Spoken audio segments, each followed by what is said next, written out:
Markahan, ika-4 na linggo, araw ng Lunes. Mga simpleng pamamaraan upang mapangalagaan ang ating kapaligiran. Tingnan ang mga larawan. Ano ang ginagawa ng bawat bata? Bakit nila ginagawa ito? Bilang isang bata, paano ka tumutulong upang mapangalagaan ang kapaligiran sa inyong tahanan, sa inyong paaralan, sa inyong pamayanan? Ang mga nasa larawan ay may kaugnayan sa ating aralin ngayong araw na ito. Mga simpleng pamamaraan upang mapangalagaan ang ating kapaligiran. Ang ating kapaligiran ay isang kaloob ng Diyos sa atin. Kaya marapat lamang na atin itong alagaan at ingatan. Ano-ano nga ba ang mga simpleng pamamaraan upang mapangalagaan ang ating kapaligiran? Isa-isahin natin. Una, paglilinis ng paligid. Ang pagwawalis ng bakuran at ang simpleng pagwawalis sa inyong tahanan at ang pagliligpit ng mga laruan pagkatapos mong maglaro ay kabilang sa mga paraan upang mapangalagaan ang ating kapaligiran. Ikalawa, pagtatanim ng mga puno.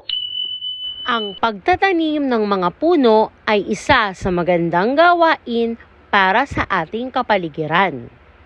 At ito ay napakahalagang hakbang para mapalitan ang mga nawawala o nauubos na mga puno. Sa paraan ng pagpapalit ng mga puno ay maiiwasan ang pagbaha. Ikatlo, pag-aalaga ng mga halaman. Ang pagdidilig ng mga halaman ay kasama sa mga simpleng pamamaraan upang mapangalagaan ang ating kapaligiran. Kailangan ding alam natin ang wastong pag-aalaga sa mga halaman. Paano ba natin gagawin ang mga ito? Ano ba ang dapat gawin upang mapangalagaan ng maayos ang mga halaman? Siguraduhin na ibibigay natin ang kanilang pangangailangan tulad ng sikat ng araw at tubig. Ika-4, pamumulot ng mga kalat. Ang pamumulot kapag may nakitang kalat ay gawaing maganda upang mapanatiling malinis ang paligid. Pero dapat huwag nating kalilimutang maghugas ng mga kamay pagkatapos mamulot ng kalat upang mapangalagaan din ang ating sarili. Ika-5, pagtatapon ng mga basura sa tamang lagayan. Mga bata, hindi lang dapat basta-basta nagtatapon ng ating mga kalat.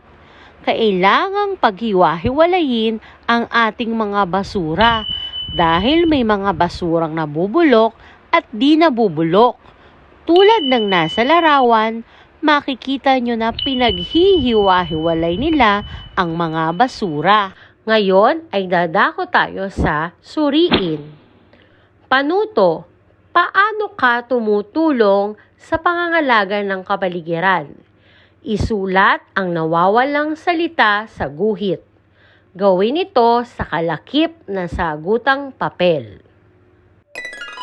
Narito ang mga salitang pagpipilian mo. Bakuran, halaman, kalat, bata.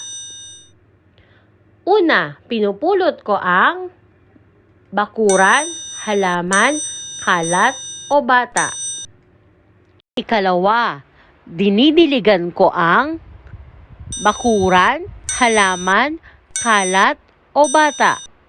Ikatlo, nagwawalis ako sa bakuran, halaman, kalat, bata. Susi sa pagwawasto sa suriin. Pinupulot ko ang kalat. Dinidiligan ko ang halaman. Nagwawalis ako sa bakuran. Mga bata, lagi niyong tandaan na dapat ay bigyang halaga ang mga pamamaraan sa pangangalaga ng kapaligiran upang mailayo sa kapahamakan. Ngayon, tayo ay dumako sa pagyamanin. Tingnan ang bawat larawan.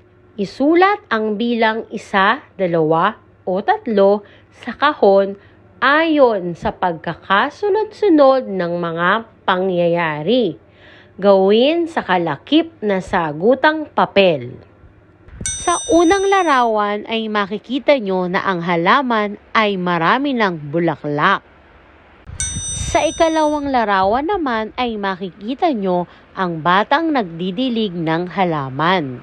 Sa ikatlong larawan naman ay makikita nyo na ang halaman ay unti-unti nang nalalanta.